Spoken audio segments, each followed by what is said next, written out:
Welcome back to Squawking Dead. It's taken us a little while to find our feet knowing that Nick is ultimately killed off in the series, but there's an interesting opportunity now to give his death far greater meaning in the form of these time jumps.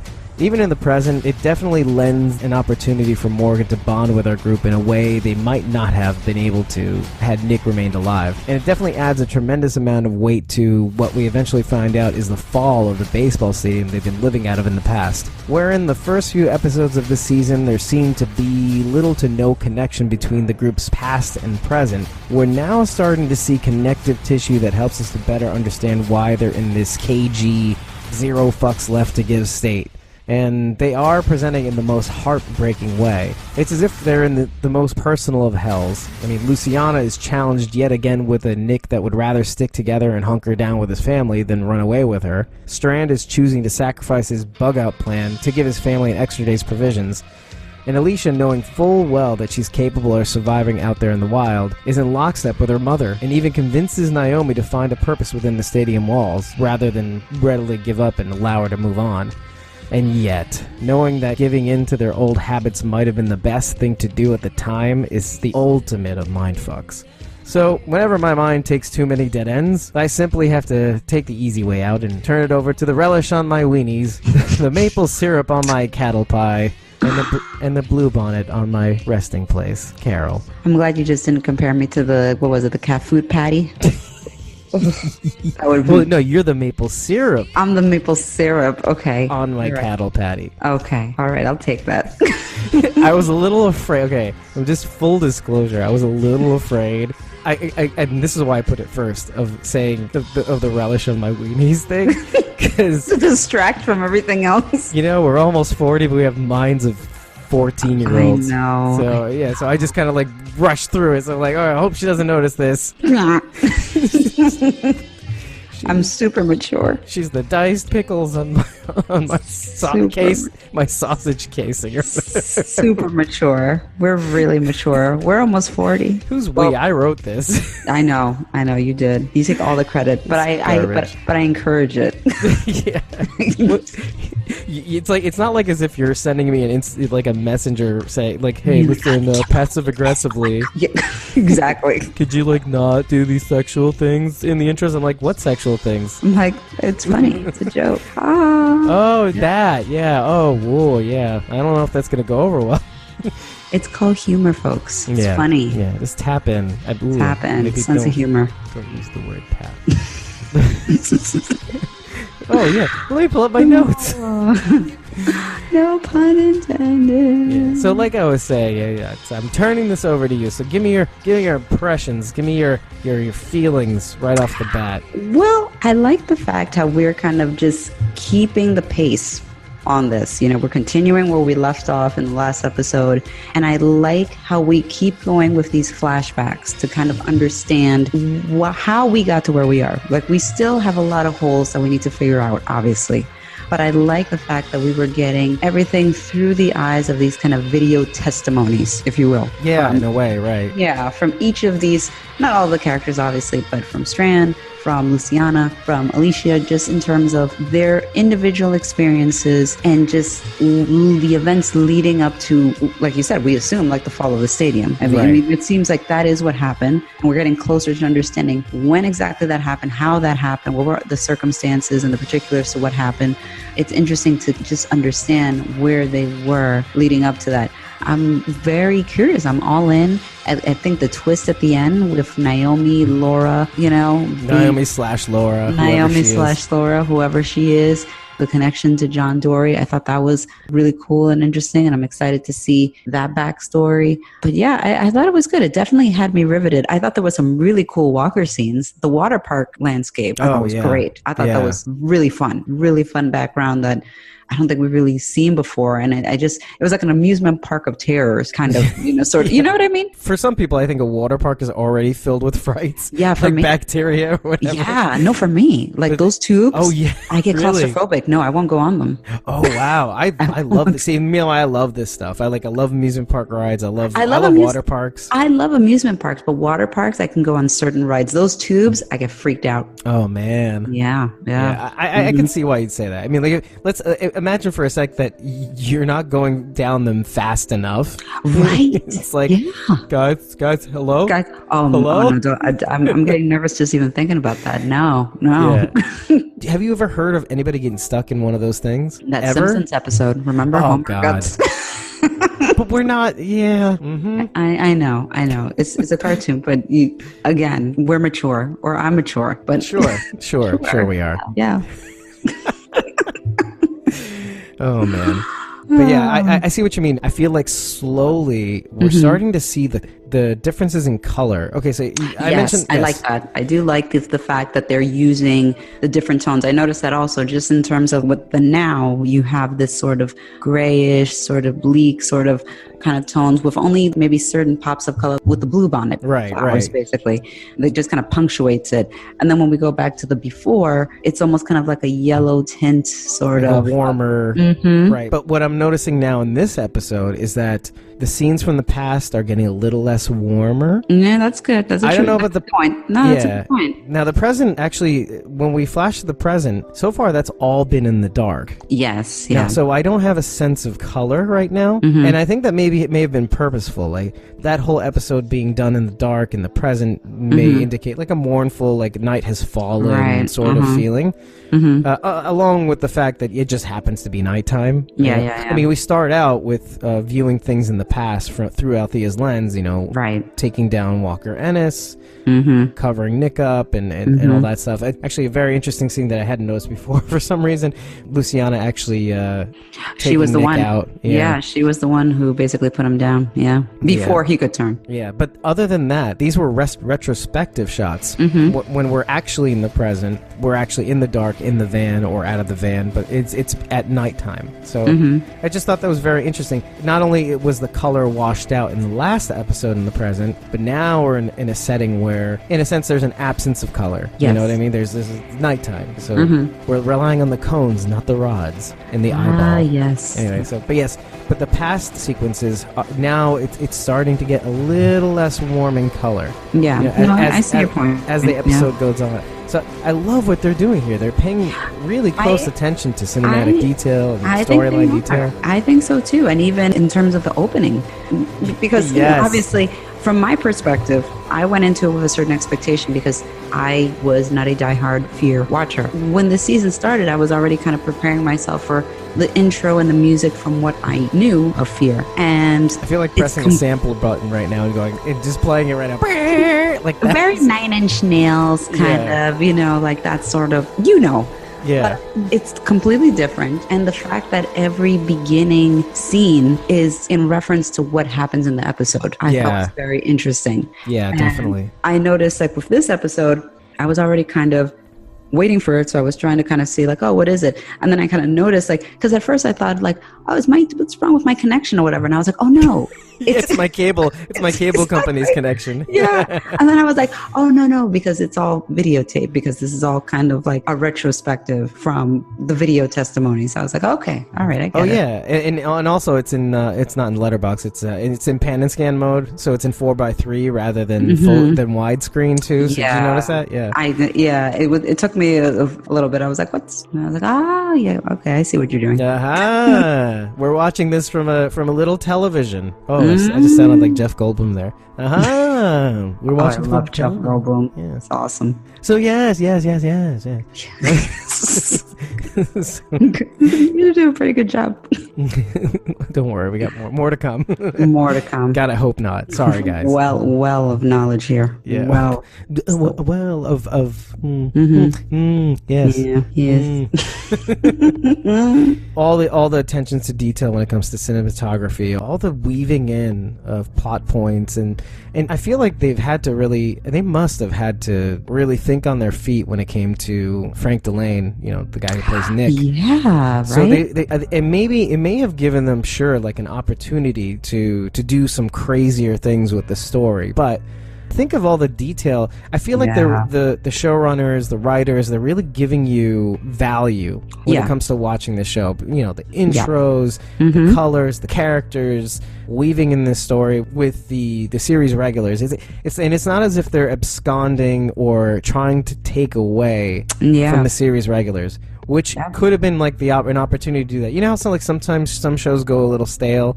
Sure. I'm not arguing this. Usually when that happens, they'll introduce new characters and yes, bring life to the story. But also in a way to kind of distance themselves from the current characters. I feel like the way they did this, some people are calling it a reboot, but I call it more of like a refresh. I feel like they're still making the main story surrounding our series regulars. Yeah. You know, they're still surrounding it around the Clark family business and of staying alive and stuff like that. But they're just adding these other characters to kind of maybe widen the field and maybe kind of hone in the real main arc of what's going on, of survival and hope when it comes to this season. Let me ask you a question on that note. Do you, because I have heard some people with these thoughts, and I don't know how you feel about it, there are some people who relish more the moments that are in the now because of the new characters. You mean like the present? Yeah, the present that has like Althea and John Dory and Morgan. And when it goes to the before, they're not as crazy about it because they're kind of really loving these new characters. Oh, that's interesting. Yeah, so here's the thing. Okay, and that's kind of why I didn't want to say it was like a reboot or that, oh, these characters are a reason to watch. I'll be honest, I've been watching Fear the Walking Dead from the beginning and every week live, you know, it's not like as if I was catching up or anything. Right. I liked where they were going. I enjoyed the paths that they were weaving. There were some decisions that I'm not going to say confused me, like the exit of Cliff Curtis and Lorenzo Henry and some of the characters that like Ruben Blades, Mercedes Mason.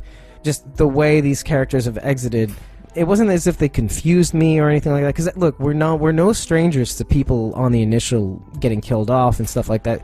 The Walking Dead has prepared us for things like that, and even like the decision to cut Cliff Curtis, even that to me is like, oh, okay, this is kind of a curveball. Oh, you think Cliff Curtis was kind of like the kind of like the Rick of the show, but really it's Madison. And I think that there was it was maybe a pointed way to kind of indicate that, like, hey, you don't keep your eye on this, don't keep your eye on that, because this guy's going away. Right. So there's something to that. So I really, really like the way the show was going. I like the way season 3 ended in a way, because it really, really opened up the possibilities of where they could go next, and especially like the way they were teasing the next season.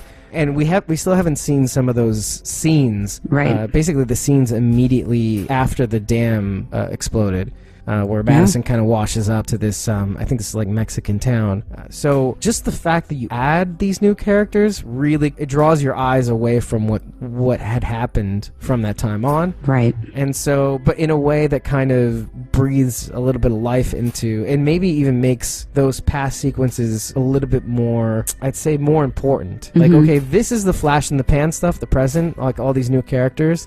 This is kind of, you could say it's like almost a story unto itself. And then just watching these two independent things somehow find tendrils that connect them. These two things that you can like. You can like having watched the first 3 seasons. Right. And then you can like this new thing.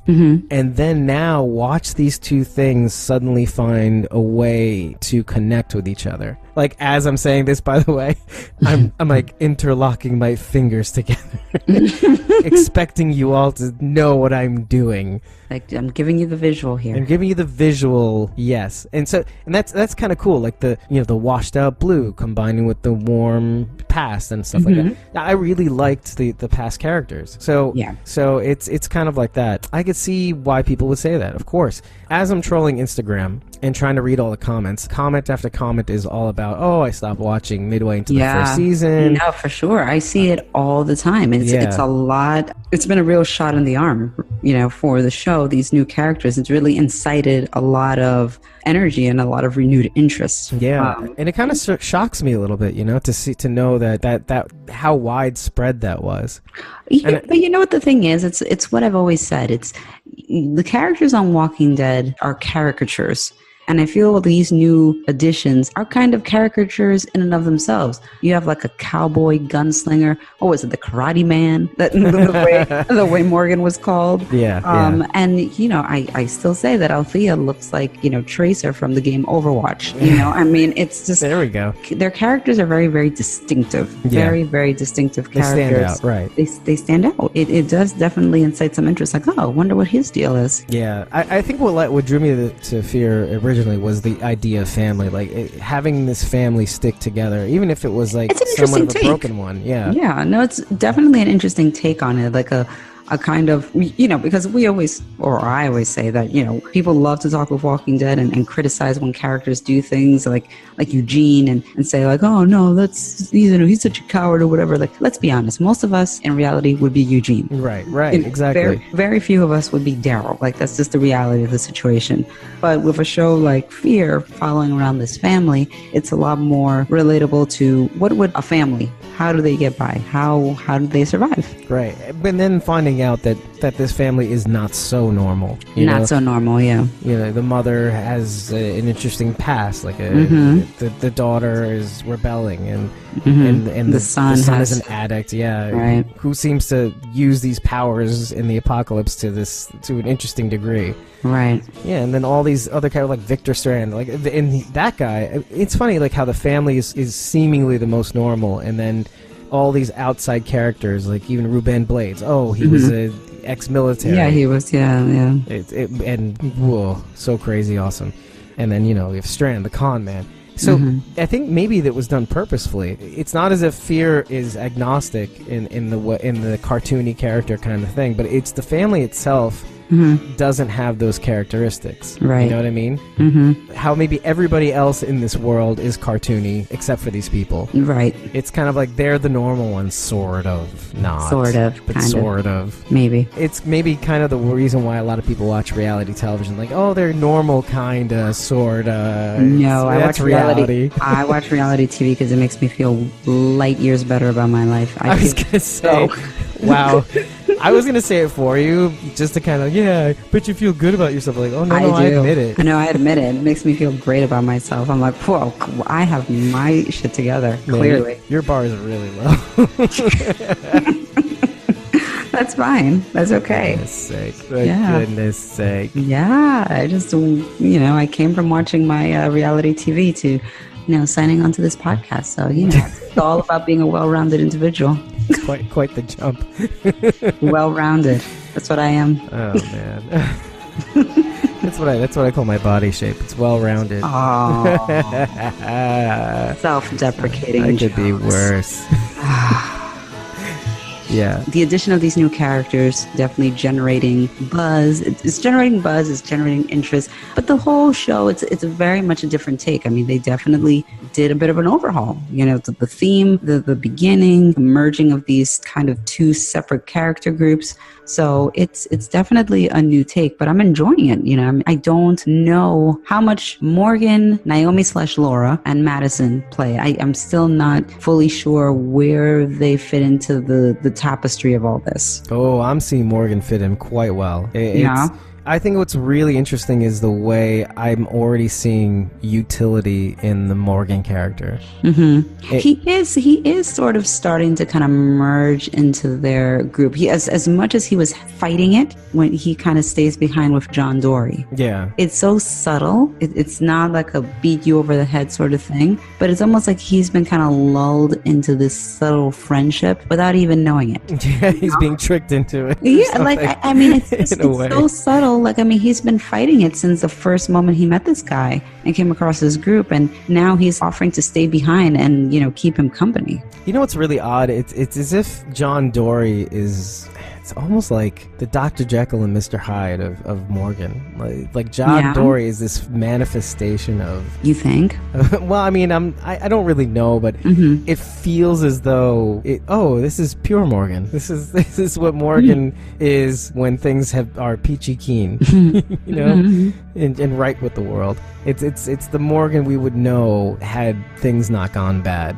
Which again is what makes John Dory such an odd post-apocalyptic character. Like, well, yeah, because he just you don't seems see like people such, like that. No, he just seems like a pure soul. Yeah. Like a good soul. So it makes for a really, really good mirror darkly of Morgan. And so, but then it concerns me too, because I feel like, okay, well, he seems like such a good soul, so maybe we're gonna find out that this is like a misery situation with him and Laura / Naomi. You know, I know a lot of people are saying that. Oh my God. Like, I don't know. Again, like, I did get a little bit of that feeling. I was like, oh, really? Goddamn, you know, like, I don't know, you know, because it just seems like it's too good to be true. Look, we've been tortured for too long. Yeah, we've been tortured for too long. I mean, these people just can't be good.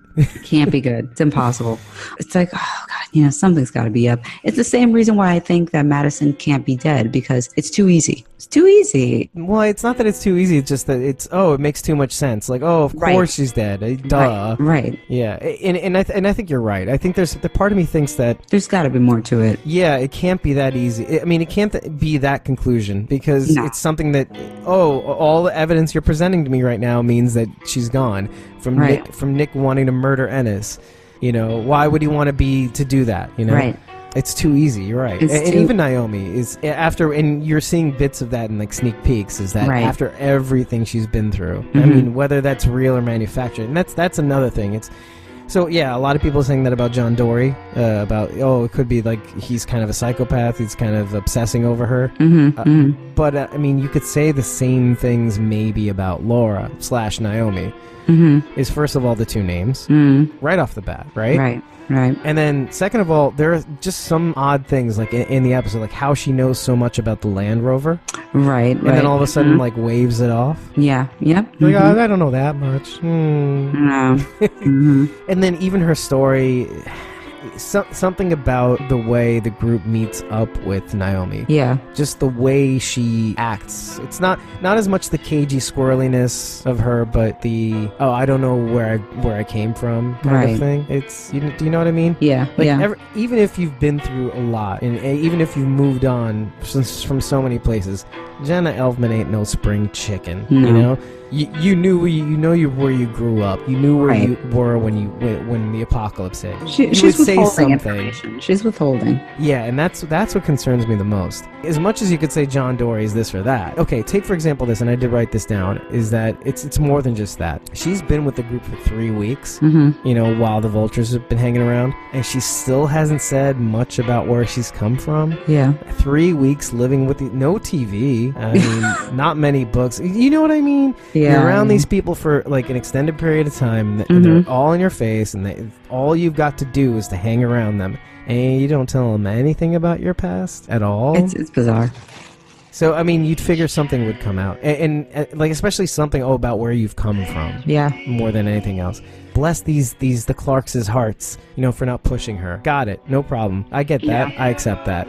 Yeah. You know, and they're very particularly sensitive to PTSD, but... Yes, clearly. Right? But these things are there. These little bits of evidence are there. I'm more suspicious of Naomi at this point than I am of John Dory. And I think that makes sense. I mean, really, like, Naomi's given more of a reason for us to be suspicious than John Dory. I think that we're just, you know, just so hardened. We're so hardened and jaded that we can't imagine that it's like, wow, this man, like, found this woman and is sincerely just smitten with her. Yeah. You know, it's just so, like, sweet that it's like, no way. Yeah, like, love stories like that don't exist in the apocalypse. No, they don't. No. Very hard to believe. Very hard. I'll be honest. I mean, I believe it because that's just the kind of stupid person I am. No, I would like it. It would make me very happy to see. However, you know, the jaded, cynical part of me is like, I'm gonna watch this very carefully. Well, I mean, since we're jumping around a little bit, the sneak peek from Talking Dead with John Dory in it, very short. It's really all it is. This guy is in bed during the daytime, and walkers are washing up on his shores. He seems to be in a cabin on a river. Yeah. And there's like a little sandbar before the river, so there's a little spillover, which is where the walkers are getting stuck. They're getting stuck in the mud between the riverbank, you know, and the actual river. And so it's kind of an odd thing seeing him get up in the middle of the day, or maybe even the start of the day, sun's out, and take these guys down, take these walkers down. it just makes me feel like he's waiting out the apocalypse in the middle of nowhere, and it's starting to get to him or something. Yeah, I mean, it's possible. It's that isolation. Right. So, which leads me to this idea that maybe the appearance of Naomi breathes life into him. Could be. You see his face in the flashback also, and it's kind of like, oh, this shit again. Like that sort of thing. Yeah. Yeah, it's like, oh, this again and again every day. It's just the same thing. I'm taking down walkers that wash up. Yeah, and that's it. That's how he's been living his life until she shows up. Yep. Yeah. And it's kind of the way he describes it, too, so far. Mm-hmm. Yeah. That, like, she just kind of shows up. He's been alone this whole time. The one thing I was upset about was that I was wrong about maybe where he's been. It's like I assumed it was a movie theater. Oh, okay. He talks about movies all the time, and the candy and the popcorn, and I'm just thinking, oh, it's a movie. He's got to be in a movie theater. Oh, he's leaned into this cowboy life, and I'm wrong. Maybe. No, I don't know. You Most never likely. Know. You never know. Yeah. But yeah, I guess we don't. Not yet. No. But he doesn't really have, like, in the Flash, in those scenes from next week's episode, he's not really dressed up in that cowboy getup, though. Yeah, exactly. So I wonder when that all kind of fits in, you know? Yeah. I mean, well, he does in the show, he does mention that he's a police officer. Right. You know, now that we're on the subject still.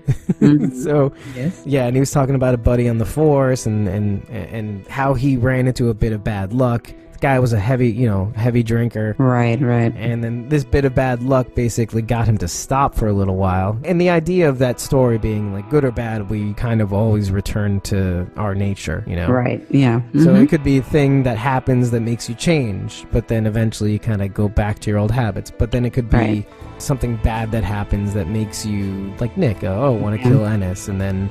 But, you know, you can always kind of come back. You know? Right. No, and, like, it's kind of like Madison says, no one's gone till they're gone. Right.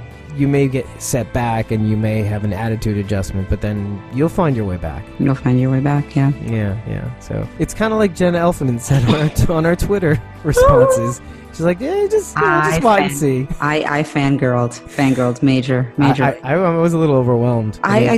I thought that when you said you needed to take an antihistamine, I thought it was because of that, and I completely... Is that what you meant? That's what I thought. I sincerely thought that was it, and I was like, oh my God, for sure. Meanwhile, like, my eyes are puffing up. I'm dying. And then I'm like, oh, I'm sorry, my bad. I didn't realize... Oh, I didn't realize you were dying. Oh, sorry. So it wasn't about being starstruck at all. Oh, okay. Never mind. That was just me. That made me laugh more than anything else. It's you being sensitive about me dying. I was like, oh, God. I was like, oh, gosh, I'm so sorry. Meanwhile, my eyes are closing. Oh, my God. It's like, I can barely see. Oh. Yes, they might as well fall asleep. Yeah, because that was like, oh, my God, this is like the highlight of the week. Oh, my gosh. Yeah, that was a little bit out of nowhere. So we basically, just to give everybody a little bit of background to what I just said, so I've been hitting the Instagrams a little harder. Instagram is great. I mean, honestly, I will tell you, I spend more time on Instagram than anything else. Yeah, it's scaring me a little bit. I mean, I've been just taking our Squawking Dead account, and I've been go ahead. Yeah, we're following all the showrunners, we're following the cinematographers, director of photography. And we've been very fortunate to get some feedback from certain players. Yeah, like Garrett Dillahunt, sometimes Xander Berkeley, with sometimes really odd exchanges with Xander Berkeley. I was going to say he's the character. Let me just give them, I'm going to give you a little highlight. It's, at one point, I was behooved to send Xander Berkeley Mark Twain's daughter's public piece on how her father is not actually an ugly man, but is actually a very handsome man. So I sent him that back. And I'm not even going to give that context at all, how we got to that point. Yeah. But yeah, as far as being overwhelmed, I had been hitting one of Jenna Elfman's like more recent Instagram posts and just been talking to other people, not really Jenna Elfman as much. No, just in general, like just kind of having conversations, like keep the conversation going. Yeah, and then all of a sudden, Jenna Elfman just like likes a ton of the stuff that I've been posting. I was like, oh my gosh. You're like, it's happening, it's happening. No, that would be my reaction if one day Jeffrey Dean Morgan comments on something. I will lose my shit. I will Yeah, I can't even talk. And you know what? What's really funny about that is it wouldn't even be me. I think it would be something that you've said, because I don't even bother commenting on Jeffrey Dean Morgan stuff, because I just know it's just there's so many likes and comments. I know. I do. It's overwhelming. I do not necessarily expecting a response. That's the thing. It's like I just sort of like whatever is the conversation going, then I just sort of like, oh, okay, you know, if it's something that's worth commenting for, then fine. But yeah, you don't expect, like I don't with anybody in general, I don't expect any sort of response. So when you do get it, it's like, wow, this is crazy. Yeah. Well, you know what makes it more overwhelming than anything else is that when you do it for people like Jenna Elfman, Garrett Dillahunt, even real Lenny James, the Instagram accounts, those are fine. Those are so good, because then the more comments are commentable. But when you go to like Jeffrey Dean Morgan or Norman Reedus, it's just I know what you're saying. It becomes pesos. I know. That's the tons word. Tons of emojis, like the eggplant with the wet sign. God. Yeah. No, it is the worst. I agree, because it's like on occasion, like there will be some comments that like you can legitimately pipe in on, and it's like, oh, okay, you know, fine. But yeah, you're right. It gets kind of so unwieldy. It gets engulfed with all of this minutia commentary that's just sort of like, I love you. And it's like, oh God! And you know what? You know what's funny? Like even like Stephen Ogg, half the time I'm good to go. But then I would say a good half of the comments on Stephen Ogg's Instagram posts are Trevor. Just the word Trevor. Yes. And I'm just like, really? Right, seriously, dude? You have nothing else to offer? They're still obsessed with like Trevor. I mean, no, but just the word. It's just Trevor. Yeah. Nothing else. No, it's garbage, because it just basically like, you know, just junks up, you know, the feed with all this crap, and it's like, come on, man, like really. So no, I get it. You know, with certain people for sure, like there could be substance there, but it just gets drowned in all this crap. Oh yeah, yeah. So you just kind of like walk away. Yeah, no, exactly. You're just like, never mind. It's interesting to see the rapport and who is more involved with that sort of thing, because not everybody is as into social media as some. Some people are more than others, definitely. Right. Like definitely Garrett Dillahunt. He's pretty into it. No, that's what I mean. It's like some people really are. Some people are like on it, and they're responsive. They respond quick, and they're very upfront to say, like, you know, it's not necessarily my thing, but you know. Oh yeah, no, definitely. Like I could easily see like Lenny James set up like a social media account or 2 or 3, but like he's not been really posting. Right, exactly. I feel like he was pressured maybe into it too. Yeah, I'm sure all of them are to have some sort of presence. You know, they set something up, have a presence there, and that's it. You know, and otherwise, like they just kind of like let it ride. You know, but they're not necessarily as involved. Right. But, I mean, the rest of them have been pretty much all in. Denai Garcia. I mean, really, Denai Garcia, Jenna Elfman, Garrett Dillahunt, even Maggie Grace to an extent. Oh, God, and Coleman Domingo. Let me just take a minute to just say, first of all, his posts are the most engaging because they're not all limited to just Fear the Walking Dead, whereas the others, except for Lenny James, they're just, like, completely not. The others are more promoting the show, more or less, you know, here and there. But Coleman kind of fills it out. You know, he gives you a little extra. There's the Donna Summer musical and everything. Yeah. So he gives you a little extra. So you know, between that and his swag, it's just amazing. He's like a dude you want to get to know. That's cool. Yeah, pay attention. I will. I'm going to pay attention more. He's the king of swag, y'all. He is very, he definitely has that swag, that's for sure. But definitely the con man, for sure. Oh, for sure. Yeah, his personality just drips of, like, the swag lends to the con man thing. Yeah. It all lends to that sort of vibe. I hope he doesn't get pigeonholed into these roles, too, by the way. I know that's the hard thing. I mean, with a lot of these people, it's hard because when you have such a distinctive role on a show, it happens all the time. I mean, I was a huge Mad Men fan. That's how it was for a lot of those characters. And I think some of them have been able to move on fairly well. I think AKA John Hamm. John Hamm, he's moved on to movies, that sort of thing, and it's worked out for him. Fun fact, by the way, I listened to an interview with Jeffrey Dean Morgan on Howard, and he was talking about his struggles in the acting world until he finally got his breakthrough later on in life. And he was saying that his biggest competition at all these auditions was John Hamm. Oh my God. The two of them were going for a lot of the same roles. And when I thought about it, I was like, You know what? I could kind of see that. He's like the polished version of his himself. character. Yeah. I was like, interesting. I was like, that's Wow, very I'd have to. interesting. Hey, at least John Hamm didn't win out on. I think, what is it? Supernatural. He was in Supernatural, right? But you know that John Hamm was in contention for Negan. He Oh, tried. get out of here. Yes, he did. Yeah, well, I can't see it. Yeah, No, that's no a tough way. sell, man. No way. But I think he went for it. I think he went for the role of Negan too. He's too pretty, man. That's what I'm saying. Like, he's too polished. Like, it doesn't work. It doesn't work for the role. I can see it verbally, like his voice. Yeah, from a verbal standpoint, and from like, he's an amazing actor. I think John Hamm is an amazing actor, and I think that he would definitely give it his all. And from a voice perspective and that sort of thing, I think he could do it, and I think he could be an asshole. I think he could do it.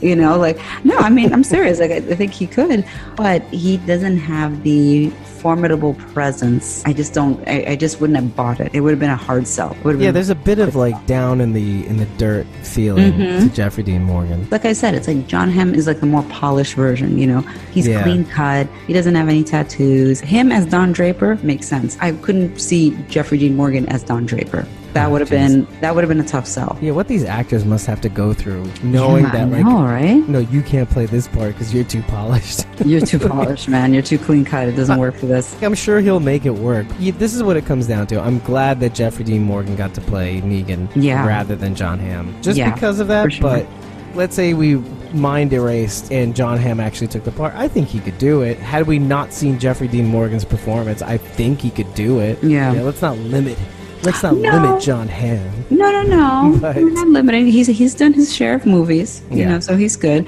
But when I think of like who translated their career best from Mad Men and not being pigeonholed, Elizabeth Moss. She's in Handmaid's Tale, killing it as far as I'm concerned. Holy crap! Yeah, you know, and I kind of forgot about it. It's almost unrecognizable. Unrecognizable. You forget that she was Peggy Olson on Mad Men. You completely move on from that. Like, that you're not even sort of like looking at them on screen and being like, oh yeah, Peggy Olson. It's like, no, you know, she is Handmaid's Tale. She has moved on very successfully.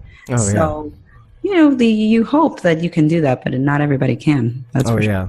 Oh yeah. Well, speaking of good acting, the one person I think on the show that's really killing it, and you wouldn't think in an obvious way, but the actress that plays Alicia Debnam Carey, is that you see the huge difference between her character. The transformation. Well, both in last season, this season, and then even the character she is in the past versus the one that she is in the present.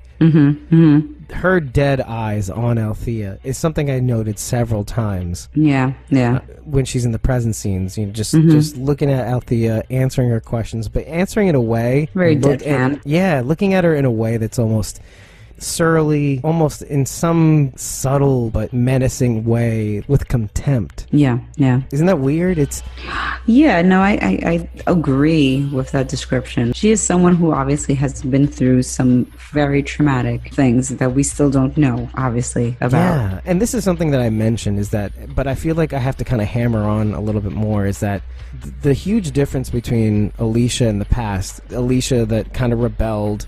If you had actually watched I think it was the second season where they were on the boat, and she radios in that guy that ends up boarding the ship, she has this thing that she's really not supposed to have. She's not supposed to contact the outside world. Right. You know, they're supposed to be safe on the boat, in the middle of the ocean. But she does this, gets them into trouble. Rebellious. You know, she leaves the group in the last season to just be out on her own.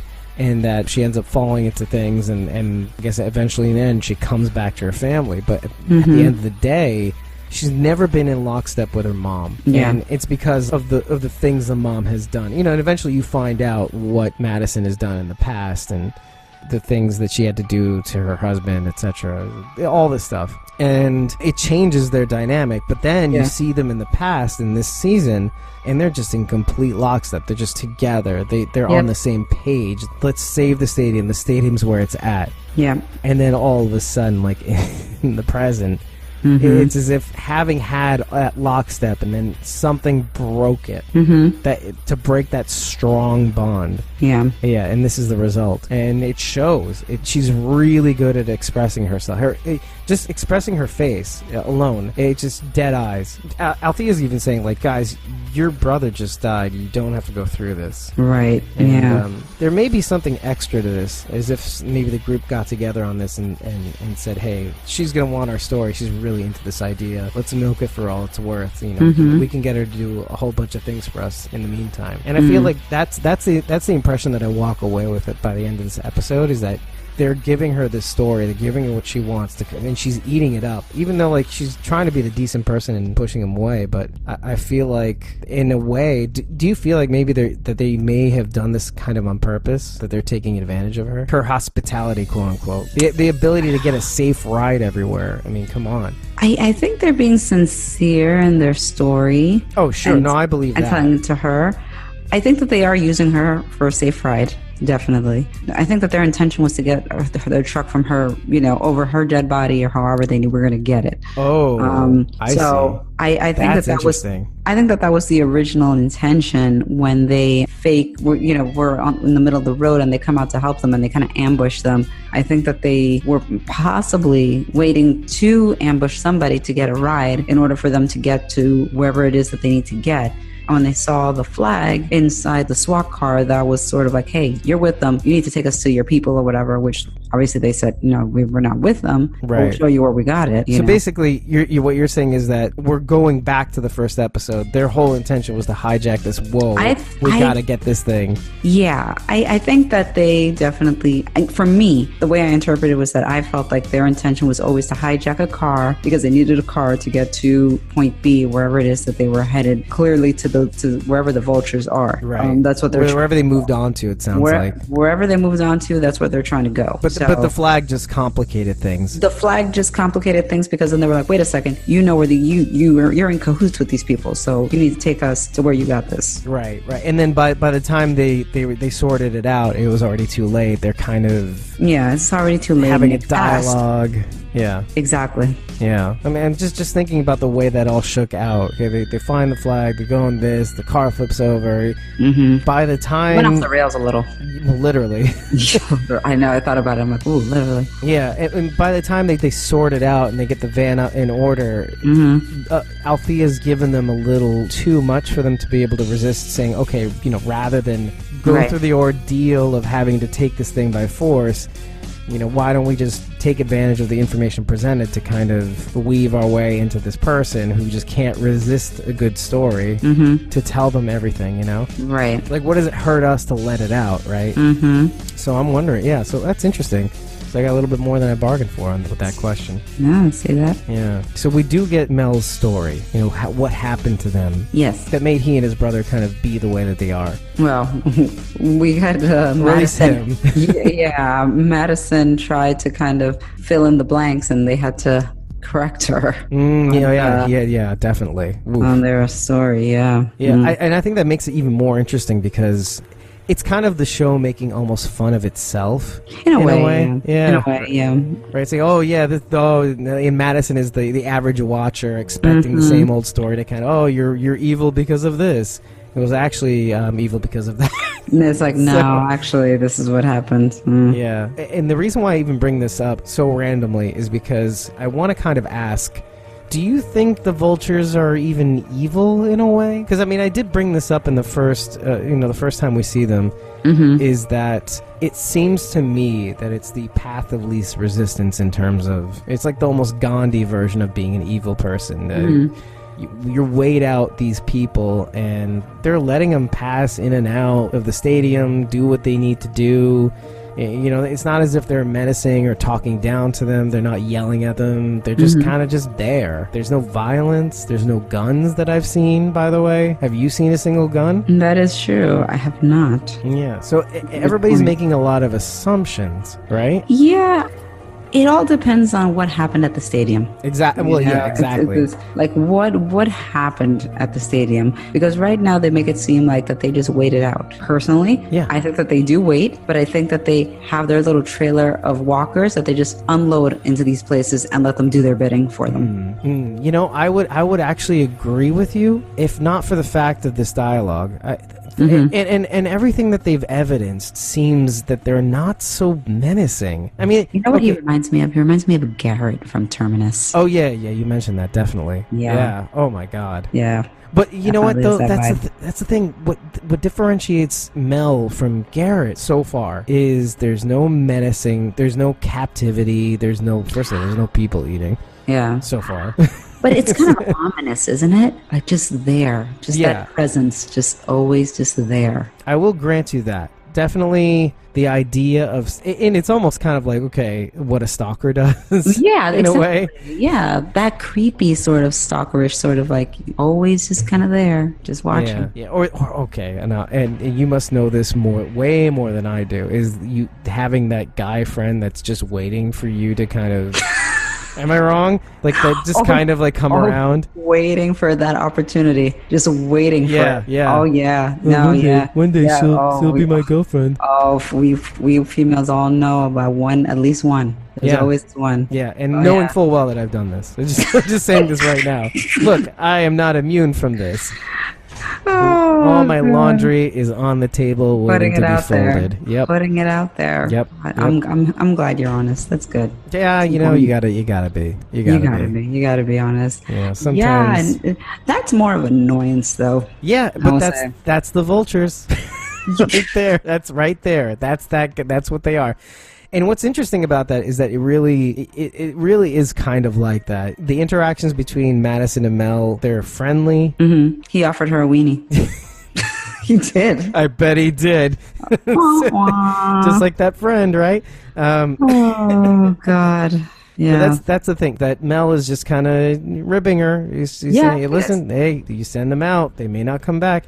Mm-hmm. And the one thing I want to kind of note about that before I continue with this idea is that when we first hear this dialogue in the sneak peeks, I had assumed he was saying, look, it's dangerous out there. You keep sending your people out. They may not come back because they'll get, eaten by walkers or something will happen to them or whatever. But from this episode, it seems, and we're going to draw this out, is that we're going to be out here waiting you out. Your people are going to run away. Right. It's more that than it is the dangers that are out there. Yeah, no, it's a very good point. And she even mentions, she's like, no, they'll be back. They're capable. They'll come back. And in reality, what we see is that each of the three groupings, or pairings, I should say, all had thoughts of running. Yeah. Screw this. This ain't going anywhere. So, you know what? Time to head to higher ground. And ultimately, all three of them decided, no, I'm going to do the right thing. I'm going to go back. And at the end of the episode, they all say that they regret it, that it was the worst decision they ever made. Right. In the present, they regret it. Right? In the present, yeah. Yep. They say that they should have trusted their instinct and should have fled. Right. And what's interesting about that is that, again, it's like I mentioned in the intro, is it's what these characters should have been doing. Mm-hmm. They should have been avoiding their more base, habitual instincts. Right. And yet, it's kind of like Nick. Oh, I should have done heroin, right? But that's the thing, right? Yeah. It's like the thing that I've been trying not to do is the very thing that gets us in trouble. Mm-hmm. You know? Oh, I should have smeared blood on myself and left the group for days on end, and then gone into another community. Mm-hmm. Oh, I should have done that without notice. Mm-hmm. So that's what makes it such a mindfuck. It's like, how screwed up is it that's the case? That the very thing you're working on is the thing that causes the downfall. That causes the downfall, yeah. Holy crap. Yeah. I can't even imagine it. That's like me posting something too private on social media. Oh, that could have saved the day. That could have landed me my $1 million job or whatever, that sort of thing. God. Yeah. Is there a social media lottery? That's what I would have won. That's what it would have been. for posting a dick pic online or something for the public. God. Yeah. Oh, those are never good. Please, dear God, that needs to stop. Speaking of pricks, I think there's something significant that I kind of want to circle back to, and it's not even the deeper points of everybody's personal laundry that may have caused them to this whole stadium thing to not happen, but it's the whole thing with Cole and Strand, going to the greenhouse. Yeah, They get accosted by these cacti walkers, right? that was pretty cool. Yeah, which I was like, oh, acupuncture walkers. No, it's cacti nettles. So I know. I was like, oh, okay, cool. I thought it was like some new agey thing, but it just turns out, oh, it's just the environment. Okay, cool. No, and I thought it was very impressive too, but Cole gets toppled down by one of these walkers, right? My mind started wandering to like the logical conclusion of what this could mean. You'd think it was innocuous, but I was thinking to myself, what effect could these needles have on Cole? What if the thing that causes the downfall happens to be Cole? Do you remember how the Saviors covered their weapons and guts and stuff like that and cut them and they all turned? Yeah. Like, what if Cole is now like the sleeper? And that's what causes the whole thing. That'd be interesting. Right? Very interesting, yeah. Right. And it's so unassuming. Nobody's thinking this. Yeah. You know, and they don't even allude to the fact that this may have been a problem. But I do like at the end of that scene, it's just so perfect, is how he snuck in just the word pricks. He says the word pricks at the end of that scene. Yes. And I just thought it was so perfect. I'm like, oh, yeah, it's funny. Little pun. That is funny. Yeah, little cacti needle pun. Yeah, I like it. A lot of cacti. Yeah, yeah. Well, think about it. They're like walking out there. The walkers are walking out there in the desert and looking at objects. It's like the little oasis for them to see a little cactus. Oh, it looks like a person. Oh, I'll eat that. Oh, no, it's a cactus. Yeah, poor walkers. But yeah, I just enjoy the thought of maybe... Oh, well, I don't enjoy the thought of Cole being the sleeper. I mean, I got to know him. Getting used to him. That'd be interesting. If you do the math on all of this, had they not gone all the way out there to Cole and Strand, they wouldn't have buddied up. They wouldn't have gone to the place in the first place. Luciana and Nick would have run away. Naomi would have fled. Yeah. You know, Alicia would have probably come back, but she would have convinced her mom to leave. You know, and then Cole would just be by himself. Be like, I wish Strand liked me, and then he would turn. He wouldn't be around anybody. Yeah. So could be something. Could be something. Could still be a possibility.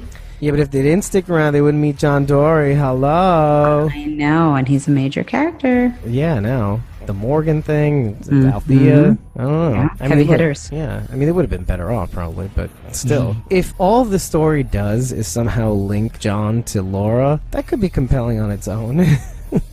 Yeah, I mean, I'm still okay with that. I don't necessarily need it to be part of a much bigger web or for that to be known already. I'm okay with it just being the story of the two of them. I'm okay with that. Yeah. It's kind of like what I was saying in the beginning. Nick having died, it has been a means for the group, but moreover Morgan to kind of weed himself into the group a little faster than would have been normally possible. Yeah. Like, I'm sure Nick would have bonded with Morgan over the Aikido stuff, but... Yeah, it seems like he was definitely interested. But probably not with the rest of the group. But now, as a result, he's kind of bonding with the rest of the group. I mean, the suggestion of where they should bury him, that must have caught them off guard. Yeah, I think so. And then the whole blue bonnet at the end. You stole my heart, Lenny James. Yeah, it was good. It was well done. Oh yeah, it was perfect. Oh, what a nice send-off. I think they're taking some good direction. They're taking some good moves with Morgan. Everything the Morgan character has been doing in this episode has been just perfectly executed. Every decision he makes in this episode it's just like a perfect way for him to get in with the group. Yeah, and especially with John, just finally admitting that, okay, I can't leave this guy in this state. Yeah, it's kind of like Benjamin being killed. Yeah, you know, it's just like I just can't. I need to do something. I need to take this on. And at least this isn't one of those things where he's taking a vendetta out. Like, he's actually saying, okay, I'll stick around. I'll hang around with this guy. See what happens. You know, I'll be there for this guy, this John Dory fella. To me, that was very endearing and so subtle. Oh yeah. And you know, Lenny James does make mention of one thing though, is that, and it's the silliest thing, but it may actually be part of the reason is the whole popcorn socks. Popcorn socks. He actually says that it's just the smallest thing, how John Dory is so caring for this complete stranger. How he lets him eat by the fire. I got beans and beans. I've got a place to sleep in the truck. You can take the flatbed, no problem. It's just these little things that keep building up to this person who is like obviously a kind person. Yeah. Obviously a rarity in this life. You know, when you run across Leland and the Pilfers and guys like the Saviors, but also maybe even Rick's crew. Hello. Rick's murderous crew. Yeah, exactly. Well, and then Carol and first of all, them giving him so much crap for not killing. All of them are like, well, maybe Morgan, maybe you could pick up a gun. You know, could you pick up a gun? I'm like, yeah, man, you guys don't even know. Like, don't give that man a gun. Don't even put him in that position. Yeah. Are these people at all conscious of the fact of what kind of horrors that they've wrought by giving this man a gun? No, not at all. They had no idea. None. But no, I mean, they have no idea that they would feed into this man's bloodthirst, make him fly off the deep end again. Because with Morgan, there's no in between. Oh, yeah. It's either 150% or 0. And that's the crazy thing, because Rick knows. It's not as if the episode Clear was later on in the seasons. It was just in the 3rd season, man. They know his crazy state. They know he's crazy, yeah. What a son of a bitch. Yeah, he's crazy. Crazy. Yeah. Did you think that maybe Strand was slipping, first of all? I think that he's a person who looks out of who operates out of self-preservation, and I think that was his backup plan in case shit hits the fan. And here we are with a similar situation. Here we are covered in shit, basically. Yeah, basically. And he tells him, it's like, look, you know, because Cole asks him, like, why haven't you brought this over there? And basically he's saying, well, 47 some odd people, this is not going to cut it for like even a day. But he's like, but this for 2 people, this works. It's like a month, basically. Yeah, exactly. So he kind of propositions him in terms of, are you down? And, you know, obviously Cole says no, opts to return back. And you kind of leave him sort of pondering like his next move. But obviously we see ultimately that he does return. And Madison's super excited and grateful because obviously he shows up with all this stuff, not knowing that he's had that stuff for, you know, however long as his backup plan. Yeah, I have to admit that he could have done worse as Strand. Yeah, no, I don't by think having it was, this car, he could have done way worse. Yeah, no, I don't think it was crazy. Based on what they've been through, I don't see that as being an unreasonable thing that anybody would do. Right. And I think there's a little bit of an emphasis on that. I think it was designed in a way that we wouldn't fault Strand for being that way. And even being him, it's like the least he could do as a person, instead of hijacking a dam, you know? Right, sort of thing. Yeah. So, yeah, it's completely almost excusable. Obviously, Cole takes offense to this, and he's right to, but he doesn't know Strand. It's for us, it's par for the course. We know it. Right. But it's nice to have... It's kind of interesting to have that Cole character not having seen seasons 1 through 3. Yeah. No, exactly. And to have that it's perspective like, oh, man, to kind of tell us. Yeah. He's almost telling us how to react to this sort of situation, too, by the way. Because we're used to this by now. Oh, yeah. So it's funny. I still think it was kind of interesting that Strand did this. Because for the first couple of episodes, we're really noticing this kind of almost new Strand. First of all, being really cool, really nice, not doing anything behind anybody's back as far as we know. Yeah. Even taking out the pebble from the concrete wall of the dam to remind him how not to be. Yeah. I was taken aback at first, though, considering the fact that he brought out the pebble in the first or the second episode, that he had this anyway. And he was kind of giving the business to Cole about how, you don't know me, this is me, sort of thing. And it's like, well, hold on a second. I thought you had taken that pebble out several times to remind yourself not to do this. But, right. But here we are. But I guess... I don't fault him because he's had this for 3 weeks while the vultures were around and hasn't gone away yet. So, I mean, maybe he just kind of left it there just for him to use at a later date or something. Yeah, he might have forgotten about it and it's just been there. Yeah. And it's been explained. Strand is a businessman through and through. And it's the kind of person he is. And businessmen, when it comes to income, they don't just throw it into a bank. They invest in things. Right. And this could have just been one of those things. So I get it. No, I understand. I understand completely. Any things in particular that we want to talk about in terms of the water park? It was a very nerve-wracking scene, that's for sure. Which one? The one at the top of the water slide? Oh, the whole thing. Even just the toilet bowl, really, even too. And even just climbing up there, I was like, oh, God. One false move and you guys are going all the way back down. Yeah. Yeah, it's like the Candyland slide. Kind of, yeah. If you make that one wrong move, the slide takes you all the way back to the beginning. Yeah. Or was it Chutes and Ladders? It was Chutes and Ladders. Yeah, yep. I messed those two games up. Still, you get the idea. Yeah. I did want to note one thing. I thought the walkers in the pool were kind of strange. Do you know what I mean? Like they were going really oddly slow. I think we found the retardant that slows down the walkers, and it's chlorine. Can you imagine? Can you imagine if that's what it is? It's like chlorine. That's what it'll take. Yeah, it's what's for breakfast. So it's funny how chlorine in a pool makes kids move around a lot faster, but makes walkers go a lot slower. Yeah, there you go. Ah, man. Oh, that's That'd be pretty cool.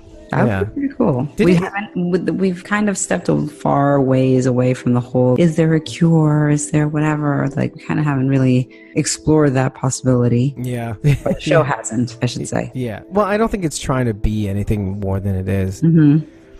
I mean, if you remember on The Walking Dead, the whole CDC thing, yes, they kind of try to remove hope. They're like, no, we're removing hope. Everybody has it. It's too late. You can't do anything. And now we're going to blow this shit up. And that's basically what happens. Yeah. Me and everything in this building are going up in smoke. Yep, that's it. It's done. Sorry. Yeah. Goodbye now. Yeah, it's very, very encouraging. I like what they're able to walk away with in the water park, all the first aid equipment, the ability all the medical supplies that they were able to have. Mm-hmm. I mean, the ability to find Naomi a purpose in the stadium is one thing, but there are some odd things. I mean, really some odd things about her character. And I know we brought them up already, but she says something to the effect of, I can't do this again. Yeah. And I didn't bring this up last time. And this is probably one of the most glaring of responses that she has. And she says this, by the way, for those who aren't following, is when she escapes to the Land Rover, discovers it's out of gas, Alicia catches up with her, and she's like, I just can't do this again. Right. Again? What does that mean? What's happened before? Huh? What did you and John Dory get into? No. Yeah. So what is this again thing? And which makes me think, okay, I don't think it has anything to do with John Dory. Like surviving, and I think she was part of another group. I could see that. Maybe that's the thing that gets her that washes her up onto John's shores, right? Yeah. So what was she a part of? Was she a part of the... She might have just been a loner.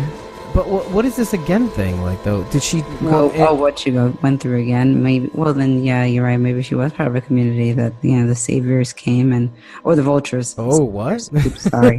Not saviors. Vultures. She was part of Oceanside? What? And washed up at John Dory's shores? John Dory's shores. No, that would actually be really interesting. That would be very interesting, yeah. I don't know. Yeah, this is what I'm saying about her person. Her character is that it's just so confusing. There's too many things that you can say, hey, wait, you can't just say that. Right, yeah. You got to qualify that.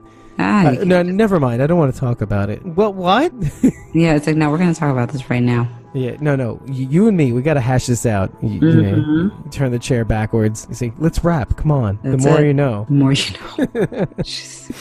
Oh, man. Yeah. I want to get a clarification on what Nick's plan is after the library. After the library, Nick and Luciana walk away with a plan for going up north. As far as I can tell, and you can maybe even correct me about what you think, it seems as though instead of moving to the place that they point to on the atlas, and this is basically the Southwest territories, basically Texas and all that. It seems to me that they pick a spot that's really far away that they can get a whole bunch of gardening stuff, seeds and everything else.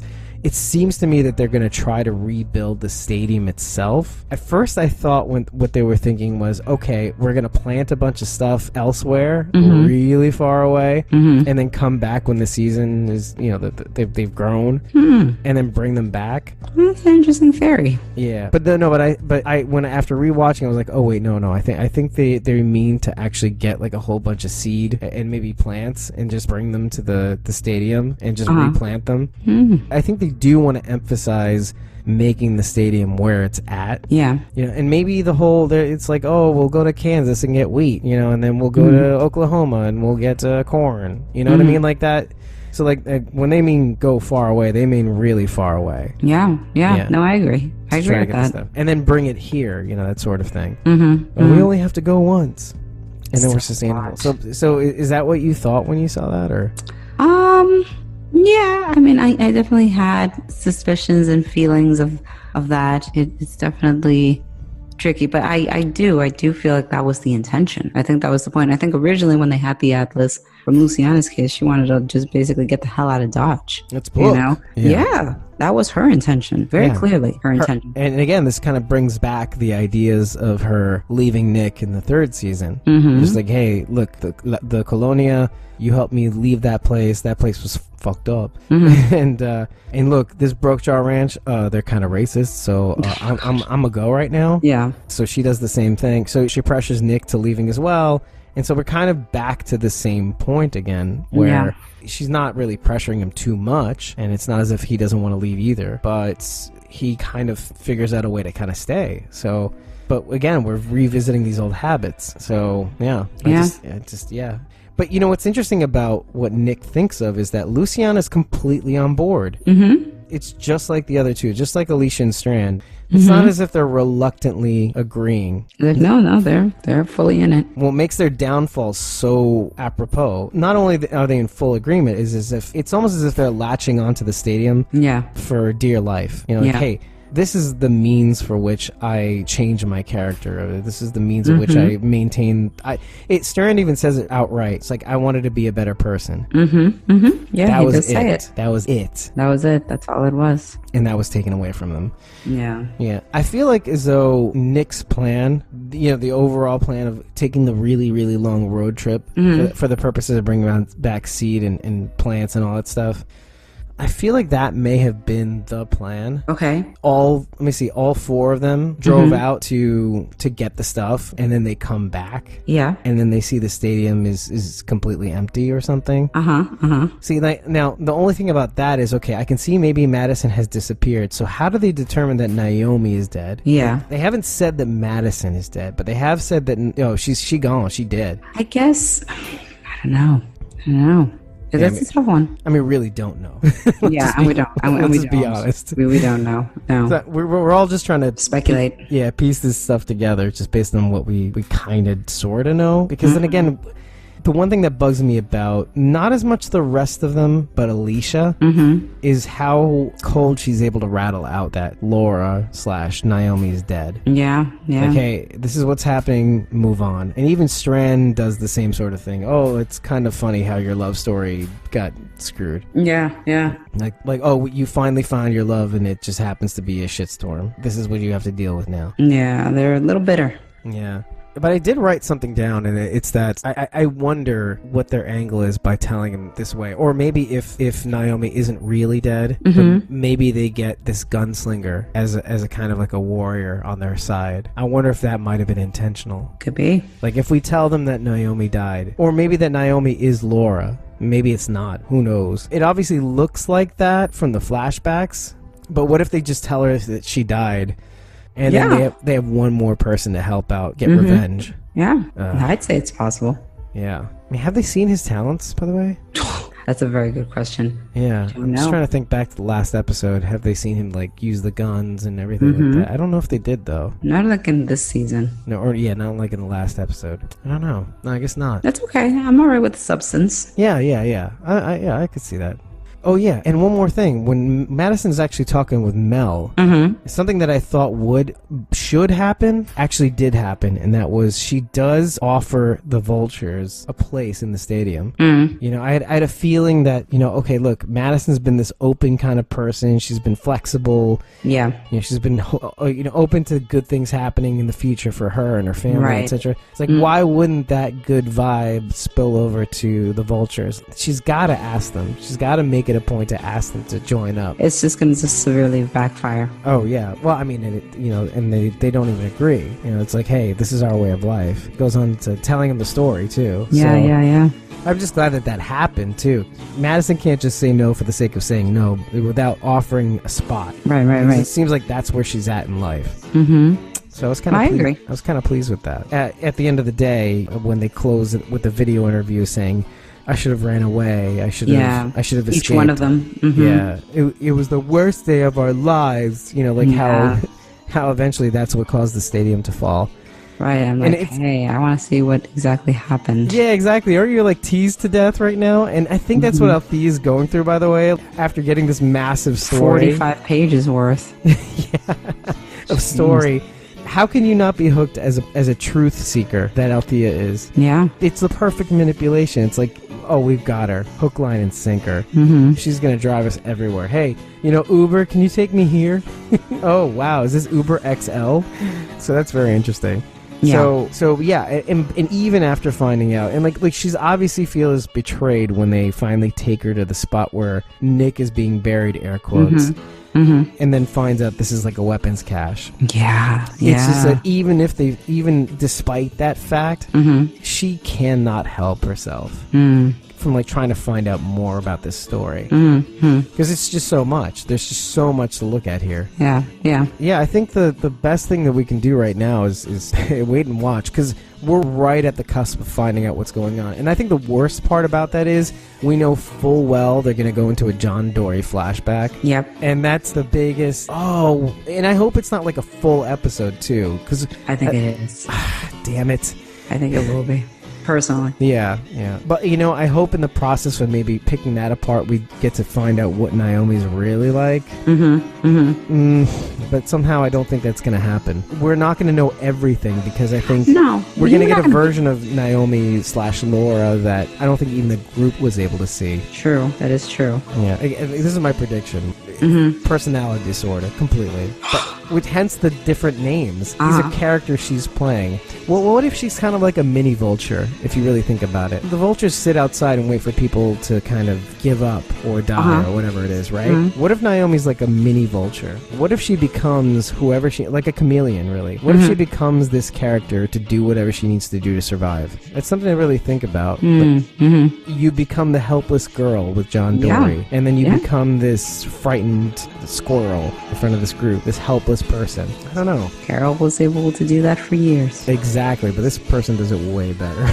If that's the case. Way better. Like, you're like convinced, you're like, oh God, oh, she's been through so much. Yeah, this is definitely gone through some stuff. Yeah, if she is acting, she's doing a hell of a good job. Hell of a good job. She's like the Jeffrey Dean Morgan is Negan. Good job.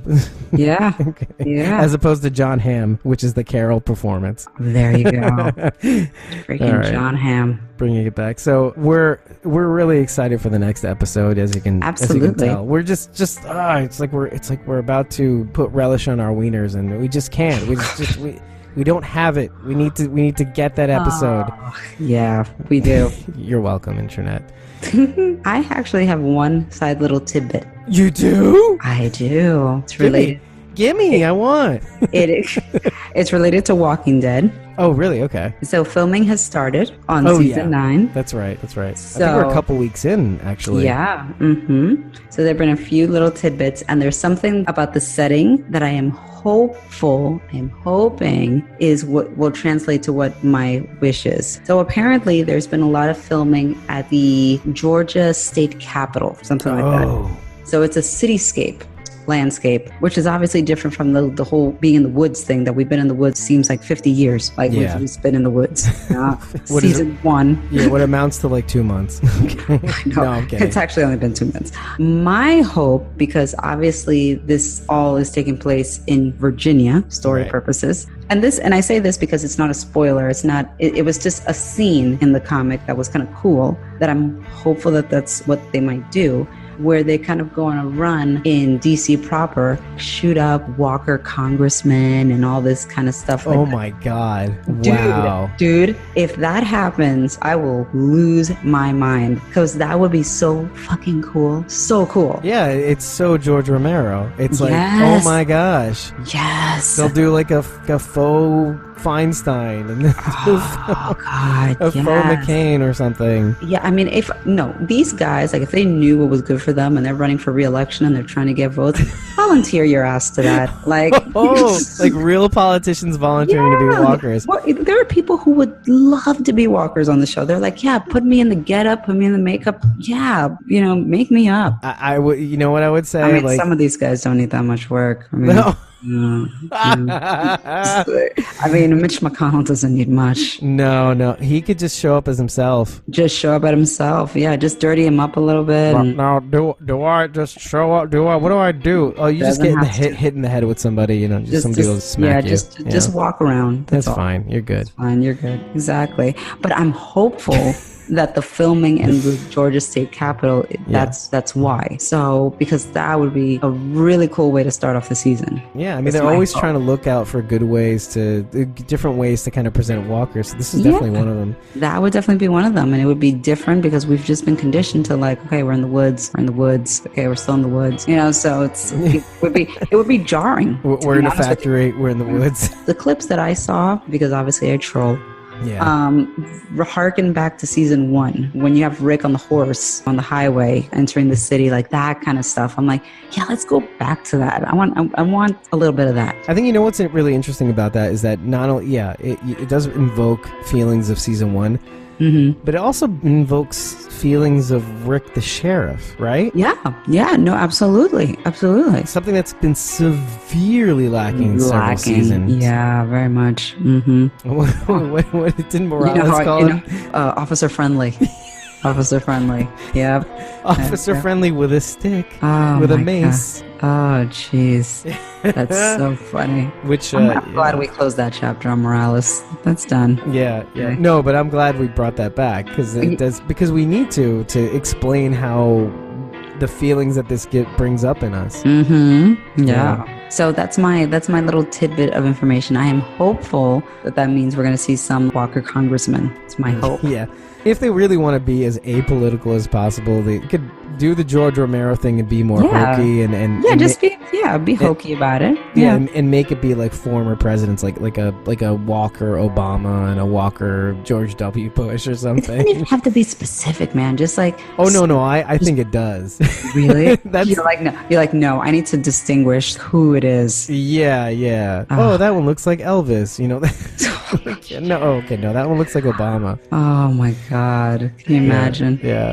I'm just excited about the idea of just these dudes in suits coming out as walkers. Yeah. I think I was talking to somebody about that too, and I was just like, man, that's so freaking cool. Yeah, but you know what bites about that too is that it's first of all, we're doing a flash forward to 5 years in the future. Now, yes, walkers are already looking very gnarly. Yeah. How much more gnarly are they gonna look? Right? I mean, that's the thing. That's the whole thing with this whole like zombie lore of it. I mean, do you get to a point where they are so decrepit and disintegrated that they're just, I don't know. There is an opportunity to make them a lot more frightening looking, like a lot more. True. Right now, they still kind of, they kind of distinguishable. They're still distinguishable as humans. Yeah, I was going to say that, but I was going to think more of like, they still look like people in human prosthetics, right? But this could be an opportunity to make them look more, not ethereal, but what's the word for it? Yeah, like more supernatural. That's the word I was looking for. These are like demons on Earth. Yeah, you know? That's true. I mean, it's an opportunity. Yeah. It's just a thought too. And Winter, where's Winter? okay, sorry. That ship has sailed. Sorry. Winter is coming. Sorry, that's a different show. Oh, man. We'll never get there. We're never going to get there. We might get rain. I think that we might get rain. Well, we've gotten rain before. We've gotten rain. Carol? We've gotten rain, but we haven't seen walkers in the rain, really. I mean, not so much. Sort of. I mean, look, Aaron, remember that one scene that you tried to forget? Yeah. Oh, God. At Oceanside? Oh, Jesus. That scene was so annoying. So annoying. Sorry, I brought it up. I like Aaron, the actor that plays Aaron, very much. Oh, Ross Marquand, yeah. Yeah, I just felt like that was just so forced. You know what I mean? It's like, and that is a little bit of the difference with Fear, I guess, and Walking Dead right now. It's like, I think that Fear is flowing very smoothly because I feel like there are pieces of information, we're piecing it together, you're getting remnants of this information and you're putting it together little by little. Whereas I feel like with Walking Dead, it's like you're just trying to shoehorn in so much information. And I get it because there's so many characters, there's so many storylines. and they're just really trying to get it all in there. Right. But you feel it when you do that. Oh yeah, sometimes for sure. it feels like, oh, okay, yeah, all right, I get it. You know? Oh yeah, and that's the big distinguishing difference between having backing source material and then having and literally having the wild west of writing. They literally are, the wild west. Yeah. Like it's the oh boy, it's the wild west. It's kind of the reason why I feel like a little iffy when people are like, oh, I stopped watching the Fear the Walking Dead. I'm like, well, you know what? Did you really give it a chance? Yeah, I mean, just because they didn't have a backing comic and you have to give it. And I told you how I feel about that. It's like I don't think that the source material is dogma. I don't think it is the end all be all. I'm really excited for season 9. First of all, because the war is over, and I think that the war was dragged out too long. Personally, for my take, I think they could have shaved off some time. I would have liked them to have kind of done a bit of a time jump before the end of the season, just to kind of wet the palate and kind of give us a taste of what's to come. But I think that now I'm very much looking forward to season 9 because I feel that it's going to be a much fresh slate. And I know a lot of people are sort of like, oh, well, but Carl's dead. And a lot of the storyline in the comic was so heavily hinging on him. Yeah, and that's kind of part of the reason why I'm really interested. Right. And it kind of brings us to a place where we can where we can have the same kind of wild west, right? Where it's like, I don't know what's going to happen. Yeah, it's like, I don't know. I don't know what could happen. That's the thing I was trying to bring up, is that having the source material is kind of great. And it's also really good to kind of break away from that. But in a way, I think maybe just maybe that the source material in it has kind of shackled them, has kind of restrained them. Yeah, I think that there's like a boundary that they can't cross at some point, you know? Yeah. And maybe they need to, maybe it's just they're trying to break the chains in their own way that are binding them, that are shackling them to the comic. The whole introduction of Negan was very, because he's such a character that people have latched onto in the comics, that the people are just like, oh, Negan, the character, Negan, you know. Negan, it's got to be perfect. Yeah, exactly. It's got to be perfect. They better not mess him up. They better make him just as good as he is in the comic. And then they tried to do that and basically fed him lines that were almost word for word what were in the comic. And it just doesn't work the same way. Right. It just doesn't. I think to adapt it. Well, I think at the end of the day, it took them a little too long. It took him a little too long to flesh out his character. To give him a purpose, right. To give him a purpose and to give him depth. Because in the beginning, I think that he was just a bit of a caricature. He would come into Alexandria like, hey, whoop-de-doo, I'm going to take all your... I'm big bad Negan, and I'm going to take all your stuff and whatever. And it's like, you know, it was... No, I love Jeffrey Dean Morgan, don't get me wrong. No, but I love that you did that, so it's fine. But it was hamming it up, you know? Right. And I mean, listen, don't get me wrong. And I tell people, it's like, Negan has some of the funniest lines and some of the best deliveries, you know? So, I mean, there were some lines that were major jewels, but I think that they took a little bit to give him that depth. And I do think it's a shame that, you know, they killed off Carl, not because I really like Carl. I was never super attached to Carl as a character, probably for similar reasons, because they just never fleshed him out entirely, to me. But his presence would have helped add some depth to Negan, because, you know, we started seeing depth to him when Carl snuck into the sanctuary. That's when we started to see some depth, some other dimension, you know, him taking this kid under his wing and showing him around, showing him the ropes and being almost sympathetic to him and listening to him. And at the end of the day, brought him back home to his dad. I understand people's complaints about the way they've differentiated themselves from the comic with that decision, but it also makes me interested to see, like, well, how are we going to do this? How do we take the story from here? I kind of respect the fact that they did that, because I respect it. I think it gives them more of a reason to be able to do whatever they want to do now. Yeah, they're not they are bound by nothing, basically. Yeah, because the presence of Carl would have significantly hindered them from taking a left turn, because everybody would have been waiting for this Carl storyline that's so much in the comic that it would be unavoidable. They would have had to address it. There's no way. Right. By eliminating Carl altogether, it's like, well, that's no longer a factor. So now what? Well, yeah, and then they can skip around a bit too. Yeah. I mean, they can decide to cut certain things from the narrative. They can pick and choose. Exactly. And so yeah, cutting Carl out actually makes really good sense. Mm-hmm. It really, really, really pulls out some of the stops that they may have had to It deal opens with. up the playing field for them. It Sure. really opens it up, and it kind of like leaves it wide open for them to say, okay, we are bound by nothing. We can pick any of these storylines that are in the comic and say like, okay, let's pursue this and let's go down this road. Or pursue, it feels like they're actually going to be pursuing two narratives at the same time.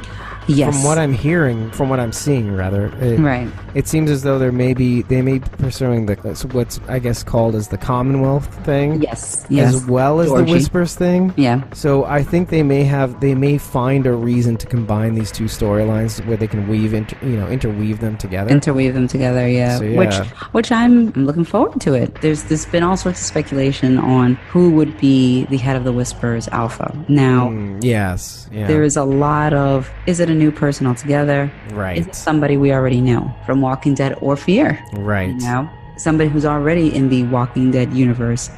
In theory, I think it would be fascinating to have The Walking Dead be the story of these heroes and survivors and their journey. It would be very interesting for Fear to be the story of how someone becomes a villain, quote unquote villain.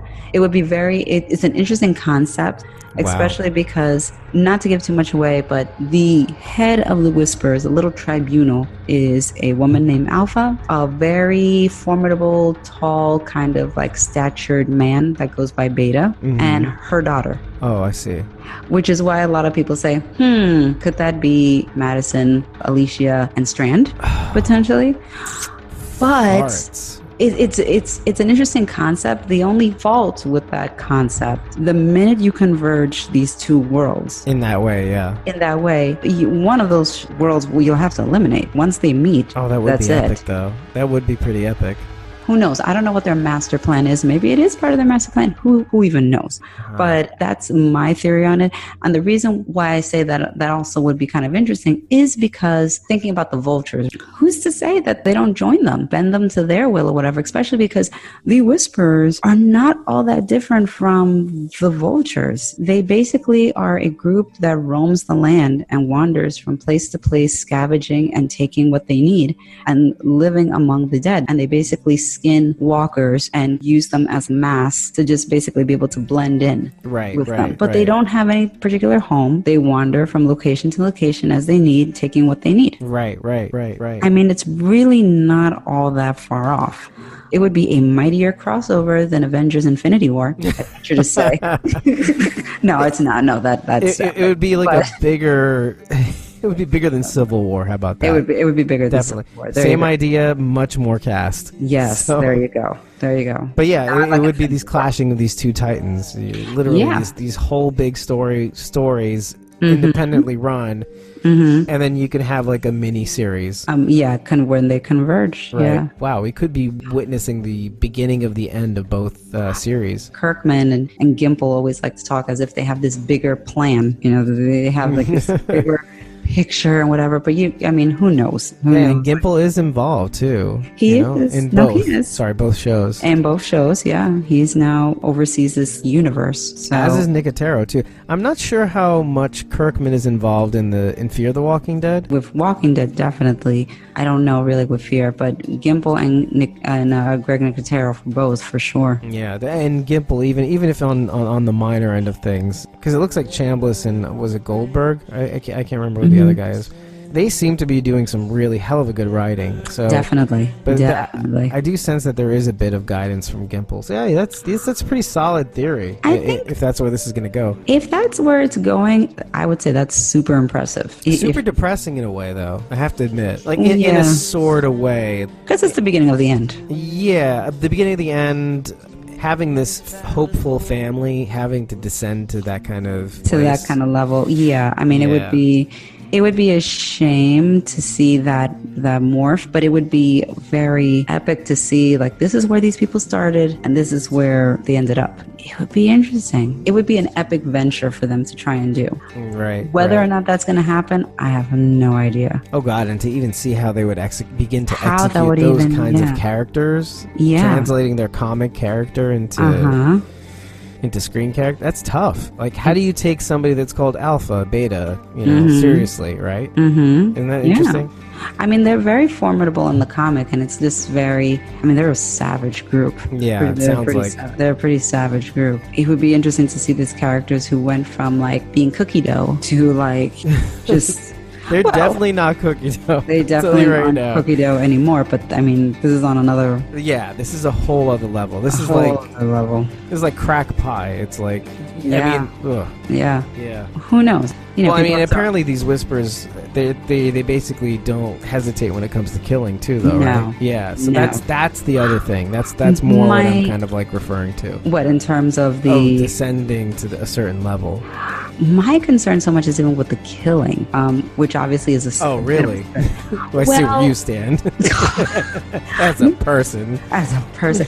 No, I feel that the one of the things that the Whispers do that distinguishes them from other enemies, particularly Negan, there's a reason that on Walking Dead, Negan was very clear about no rape. That is an absolute, like, remember, like, with Sasha and all of that? It's an unacceptable sort of thing. Right. Because the Whispers are the opposite of that. They use that as a weapon, and they employ that on their victims. And so I don't know if AMC would go there, because that is such a... Even on channels like HBO or Showtime, I feel like that is like a line that... or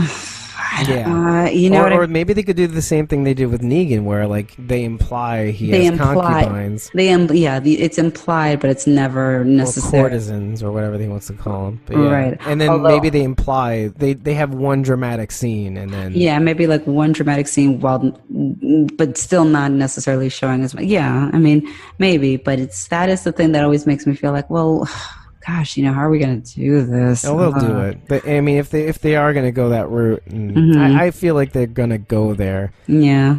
Some of the other prominent theories is that they may even be setting up Maggie to be.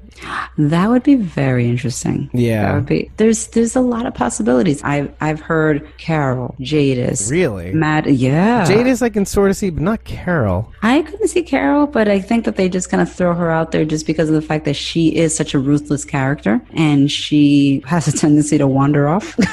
Yeah, but I think they made it very clear that with the Henry thing, that she's kind of back. Yeah, I don't buy that anymore whatsoever. Like, I think that was one of the theories that would have been tossed around last season, but at this point, I don't think anybody really legitimately thinks that Carol could be Alpha. I don't think even Jadis, I'm not convinced. I think Jadis has more of a connection to the Commonwealth actually than anything else, based on the helicopter and all that. Maybe. I think that she has more of a connection there. At this point, I'm not really sure. Yeah. Maggie would be very interesting. Maggie seemed more like it to me, and a lot of people are running with that. And maybe is Alden or Al is he the beta dude? And there's a whole thing about that. Yeah. I mean, they could be merging. They could be overlapping some of the storylines too. So that would be it would be very interesting to take Maggie in and put her as that role. Maybe Beta being more like Daryl. God damn. Yep. Yeah, I can see the missed opportunity of Maggie pursuing Al being then passed on and over to Daryl, and then Maggie and Daryl get together-ish. Well, here's the thing: like there is no romantic relationship in the story between Alpha and Beta. I'm not surprised. Beta is just very her dutiful servant, respects and carries out her wishes, and that's what she does. Alpha in the comic actually has close to a romantic relationship with Negan. That's so that makes things a little bit more complicated. Doesn't it? Yes, it does. That really kind of makes it a harder sell for me in terms of if it's Maggie. Being Maggie, right? Yeah, right. Because obviously, like, I don't see Maggie based on what we saw in the season finale being like, yeah, okay, sure. I mean, unless by romantic you mean rape, no. like Maggie rapes Negan. No, that's the romantic relationship I think she wants at the moment. Yeah, no. Like, strap in, buddy. Lucille's going in the back door. That sort of thing. Oh, bad visual. You're welcome. I'm sorry. Thanks. I apologize. It's okay. But yeah, I mean, we can always go back to relish on wieners. Oh, gosh. Full circle. Yeah. Full circle. It makes the medicine go down, the relish. Mm-hmm. Okay. Okay. I shouldn't have gone there. I don't know. I didn't really think. Yeah. It's like I'm covering up one fire with another fire. I really did fight fire with fire there. This has been a great podcast. Yes. Yes. The Red Letter Day. Jenna Elfman comments podcast. Yeah. We did it. We made it. We made it. Through the day. Through the day. Yeah. I was just going to say that the Maggie thing is a hard sell when I think about it from the larger picture of Negan and Alpha having some sort of. Very few characters in this post-apocalyptic world truly have a romantic relationship. It's almost like always like a mild flirtation and interest that's implied but never necessarily pursued. Right. Which is the same thing. Both parties entertain it. And I don't see Maggie entertaining anything from Negan. Yeah. I agree. It's just an extremely tough sell. Mm-hmm. Now that it's in my mind, it's kind of like, okay, well, now I'm trying to envision all the ways in which that could happen. But yeah, it's like, no, I'm not seeing it. I'm not visualizing it. We could be theorizing all this stuff, and it could be a completely new person. Who's just going to come in. Again, yeah, sure. I did hear somebody suggest Sherry. Oh, yeah. Well, I mean, you mentioned that like a long time ago, but now it's starting to make a little bit more sense. Yeah, but then Sherry, and then it would have to be, Dwight would have to be somewhat involved there. Yeah. That seems rough to me. Yeah, I'm not buying that. I don't buy that because I just don't see necessarily that. Interesting theory, but no. Yeah. And Laura, no, I don't see that either. No. So what I was about to say was like, I do enjoy the idea of breaking the formula of running across another group that's a threat to the gang, and instead of it being that, the threat is from within. I like that concept too. It's different. Yeah, it's not the same trope. Yeah, they broke the wheel. Yeah. Season finale was all fine and good, but I think that the most haunting part was Maggie, Daryl, and Jesus basically conspiring. So I think that is very different and unique from the past how many seasons. Here's an opponent, we gotta beat them. All right, we beat them. Yay. All right, here's another opponent, we gotta beat them. We beat them.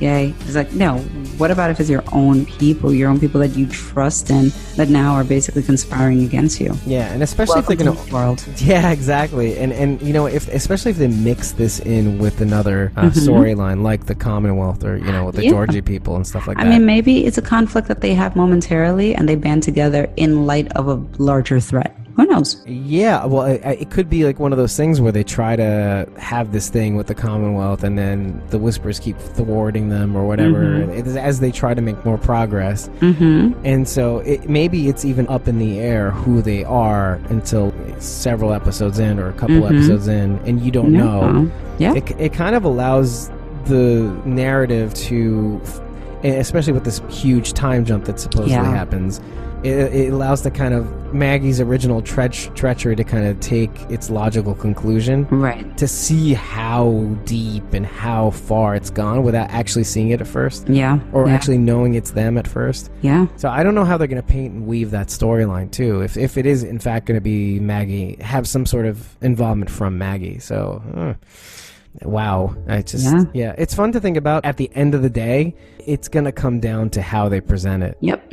It really is going to be like a watch and wait sort of thing. I almost like wonder if they shouldn't tap the guys that are doing Fear the Walking Dead right now to get involved, because what they've been doing with Fear is the way they've been weaving the story. They've been doing such a great job. Yeah, not only the time jumps, but the characters. Yeah, it's like... there's so much attention to detail. And I think that's kind of some of the things that have been missing with the Walking Dead episodes. Yeah, they've been complacent. I think that they've gotten comfortable. They've been doing this formula for the past, 8 years. Yeah. And it's not their fault. Again, No. It's not their fault. And I think that now, with the death of Carl and everything, I think that now they're trying to kind of flex their muscles and say, nope, we're going to forge our own path. Yeah. It's time to put our writing skills to use. Yeah, exactly. And cannot lean so much on the source material. Yeah. Use it as a reference guide for sure, but flex those muscles and write the story the way you see fit.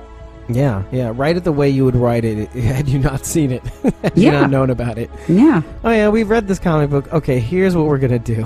Yeah, just basically read these lines from this panel. Yeah, and here's the completely not different thing, but like, oh, here's the thing that we're gonna decide to do as a result. We're gonna screw with your heads a little bit, and not circle back, and let's take some chances, and that's really what it's gonna have to come down to. Yeah, no, exactly. They're gonna have to. They're gonna have to fuck with comic readers' heads again. I know, all the fanboys will be pissed, but good, it is good. What it is. I'll take them down. Deal with it. Yeah. This is where we stand on Squawking Dead. And this is where I guess we're going to probably leave you. Yeah. It's productive episode. Yeah, I'd say. So with that, everybody, we cannot wait for the next few days for the next episode of Fear the Walking Dead. And, I guess as news from The Walking Dead comes out, we'll keep you updated. Yeah, Walking Dead news as it pops up. Rumors.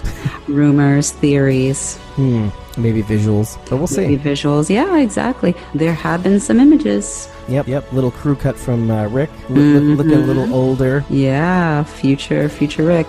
Negan very much absent, so you know that they're probably keeping him under wraps so that people don't start, it's old man. Yeah, that's right. Yeah, so they're probably not necessarily showing him very much, but I speculate that they are doing the time jump, and you'll see imprisoned old man Negan just because he's been seen with big bushy beard and all of that. I got to imagine it's probably related. Yeah, it's like, here's what you got to do. You got to grow out the beard, Jeffrey Dean. Just grow it out. JD. Yep. Can I call you JD? Yeah, you're keeping me in this cage, literally, in this hotel. Yeah, Lenny James says that they would do that a lot with him. Yeah, poor guy. Yeah, we talked about that too. Yeah. Throw people off. So, as always, we'll see you then.